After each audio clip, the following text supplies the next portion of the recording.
नमस्कार दोस्तों, जय हिंद। किससे भारत की आज़ादी की सीरीज में आपका बहुत बहुत स्वागत है। और आज हम बात करेंगे चार्टर्ड एक्ट 1833 की, या 1833 का चार्टर्ड अधिनियम। पिछली वीडियो में हमने 1813 का चार्टर्ड अधिनियम जाना था और ये भी जाना था कि इस एक्ट के द्वारा भी नियमों कानूनों की सीमा सीधी 20 वर्ष बढ़ा दी गई। तो 20 वर्ष अब आ गए हैं हम 1833 का चार्टर्ड अधिनियम, और ये बहुत अहम अधिनियम माना जाता है और इसकी बहुत से प्रावधान आज भी हमारे भारतीय कानून व्यवस्था में, संविधान में देखने को मिलते हैं। तो इसमें क्या क्या प्रावधान किए गए, क्या क्या नियम इस अधिनियम में शामिल किए गए, आइए जानते हैं। पहला ये किया गया कि बंगाल के गवर्नर को भारत का गवर्नर जनरल बना दिया गया। अभी तक क्या था कि बंगाल में अलग गवर्नर था, बॉम्बे में अलग था और मद्रास में अलग था। अब जो बंगाल का गवर्नर है वो पूरे भारत का गवर्नर जनरल बन गया, और जो बाकी दो रह गए वो इसके अधीन कर दिए गए।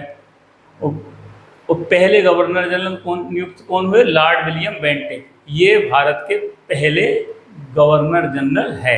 जो भी छात्र ये वीडियो देख रहे हैं, ये इस तरह के सवाल प्रतियोगिता परीक्षा में पूछे जाते हैं, आप ध्यान रखिएगा। ब्रिटिश अधिकार वाले क्षेत्र पर पूर्ण अधिकार कंपनी का कर दिया गया। अभी तक जो चल रहा था कि राजा महाराजाओं के साथ संधि करके ये चीज़ें चल रही थी, लेकिन जिन जिन के साथ संधि होकर जिन क्षेत्रों में ब्रिटिश ने अधिकार कर लिया था, BIC का अधिकार हो गया था, उसको पूर्ण रूप से ब्रिटिश अधिकार वाला क्षेत्र घोषित कर दिया गया। इससे पहले जो कानून बनाए गए थे उनको रेगुलेटरी लॉ कहा जाता है।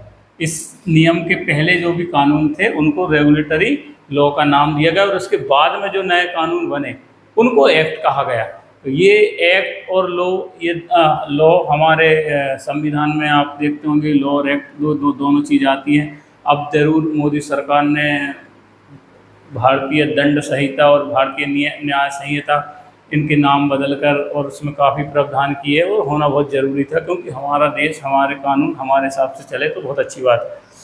दूसरा क्या है, चौथे नंबर पे BIC का पूर्ण रूप से प्रशासनिक इकाई बना दिया गया। इससे पहले BIC एक कंपनी थी, अब उसको प्रशासनिक इकाई बना दिया गया। ये ब्रिटिश की इकाई है, ब्रिटिश सरकार की एक इकाई हो गई है। इससे पहले, इस एक्ट के आने से पहले जो सिविल सेवक होते थे, जैसे आज जो कलेक्टर वगैरह हमारे देश में नियुक्त हो रहे हैं, या जो PCS ऑफिसर जो स्टेट में अलग अलग होते हैं, SDM डिप्टी कलेक्टर वगैरह, वो ब्रिटिश अधिकारी अपने हिसाब से अपने ब्रिटिश के लोगों को चुनकर उन पदों पर नियुक्त करते थे।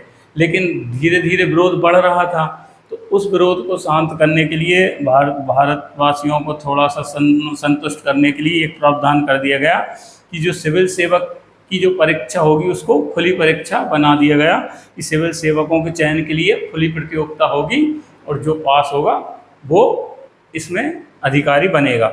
उसमें एक प्रावधान भी किया गया धारा 87 में, कि रंग, जाति और धर्म के आधार पर किसी को वंचित नहीं किया जा सकता। मतलब जिसमें हुनर है वो चयन होकर के आएगा। ये भी हमारे बहुत से संविधान के आर्टिकल्स में, जैसे आर्टिकल 15 में भी हम देखेंगे तो जाति, रंग, धर्म के आधार पर किसी से भेदभाव नहीं किया जा सकता। ये हमारे संविधान में ये चीज़ भी शामिल की गई है। ठीक है, जो अच्छी चीज़ है वो लेना ज़रूरी है। और इसके बाद बहुत सारे कुछ चीज़ें अभी और रह गई है। तो कई हमारे जो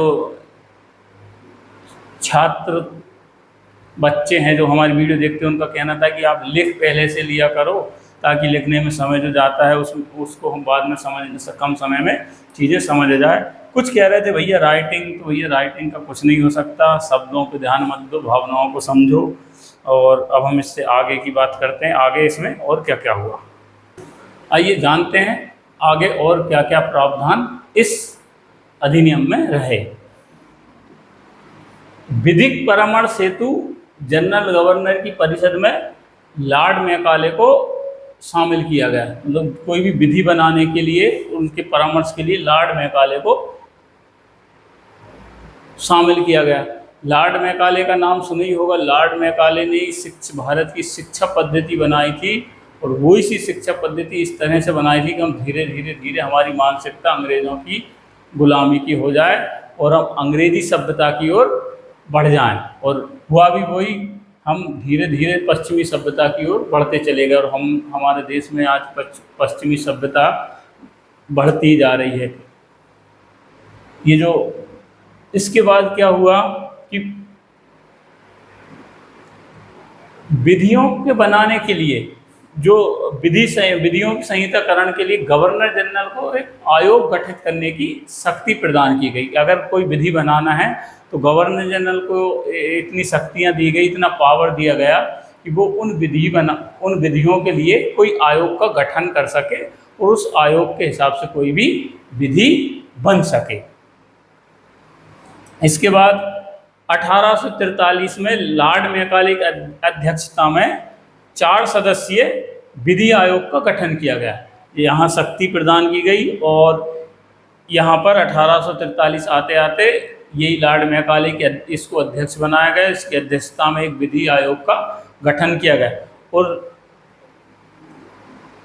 दास प्रथा को विधि विरुद्ध घोषित कर दिया गया कि जो दास प्रथा भारत में चल रही थी, अब उसको वो गैर कानूनी है, उसको विधि विरुद्ध घोषित करके 1843 में उसको भी समाप्त कर दिया गया। हाँ, एक बात और हम जानना चाहेंगे, आपको बताना चाहेंगे, जो लॉर्ड मैकाले को इसमें शामिल किया गया था ना, इसको बैठकों में शामिल होने का अधिकार तो था, लेकिन उन बैठकों से जो नियम कानून पारित होते थे, उसमें जो वोटिंग होती थी, जो मतदान होते थे, उस मतदान का अधिकार यहाँ इसको नहीं दिया गया था। बाद में हालांकि इसी की अध्यक्षता में एक 4 सदस्यीय आयोग का गठन हुआ, वो एक अलग बात है, क्योंकि इसने वो कर दिखाया जो अंग्रेज चाह रहे थे।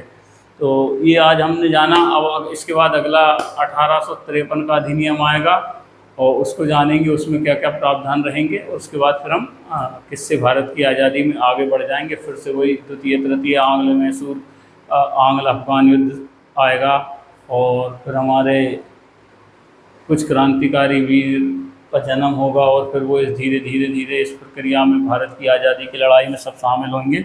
वो सब चीज़ें हम जानेंगे अगली वीडियो में। तब तक के लिए धन्यवाद। जय हिंद, जय भारत।